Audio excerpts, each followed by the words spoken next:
Are you wanting to escape to Zion National Park, but you have no idea where to start planning?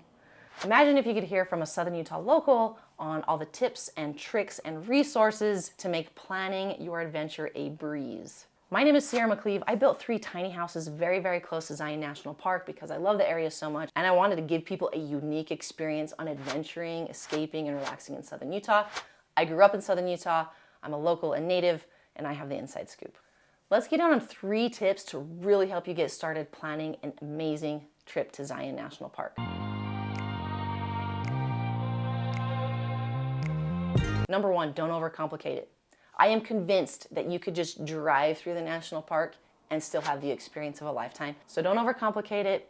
Don't worry about it. Even if you were to wing it, you're gonna have a great vacation. But if you do a little bit of planning, I think it can go from great to amazing to epic. In fact, one of my very first experiences at Zion National Park was getting a text from a buddy when I was in college saying, hey, you wanna go hike Zion?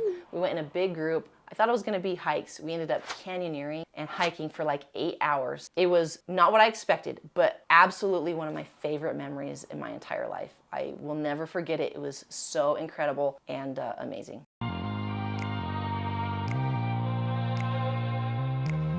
Number 2, work backwards, okay? So figure out in your mind what experience you wanna have at Zion National Park. Bucket list items, hikes you wanna do, the kind of experience that you wanna have, and have the people in your group do that same process. Maybe you're going with friends, maybe you're going with family. What are they really wanting to get out of the trip? The top hikes, experiences, adventures they wanna have? That's gonna help you figure out where to stay, figure out what supplies you're gonna need, things that you're gonna need to rent, and also how many days your trip's gonna be. Now, in this last tip, I'm gonna give you just some like meat and potatoes things that you can really, really execute on to either save you money or just create a better overall experience.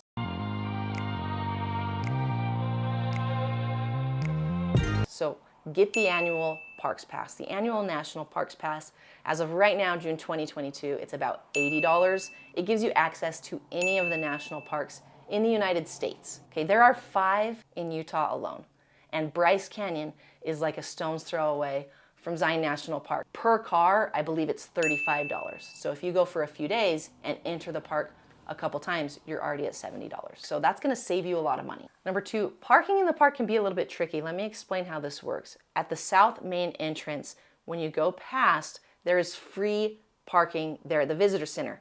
You gotta get there early, before 7 a.m. to take advantage of that free parking. Go early, sleep in your car if you have to, then you can just drive out when you're done hiking for the day. Let's say you get there late, do not worry. In Springdale, the small town right outside that main gate, there is paid parking all along there and a free shuttle into the park, okay? So those are your main options. Parking really freaked me out one of the first times as an adult, when I was visiting Zion. So it's not too complicated, but that's gonna save you some money if you don't wanna pay for parking. If you do, you're gonna have some options. You can park all down Springdale and take the free shuttle in or take an e-bike in. You have quite a few lodging options when you're staying at Zion. You can camp inside the park, but you have to reserve 6 months or 2 weeks before, depending on the campsite. You can stay in Springdale at hotels or motels.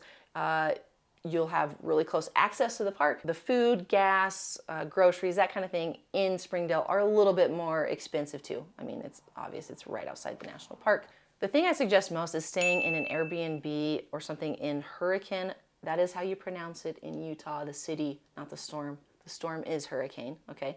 In Hurricane or Apple Valley. My 3 tiny houses are in Apple Valley, about 35 minutes to the main south entrance of Zion National Park. I wanted them here because it gives you access to a lot of other adventure opportunities while including Zion. So mountain biking, horseback riding, ATVs. If you want to really go on the water as part of your vacation, you are equidistant from my tiny houses to Sand Hollow Reservoir, which is in a lot of top things to do when visiting Southern Utah YouTube videos, and equidistant to Zion National Park. Gives you a full kitchen, a grill. You can see the stars at night because no light pollution. It's one of my favorite options, but basically you have 3. Lastly, one thing a lot of people still don't know is that Angel's Landing is now a permit process to go past the change.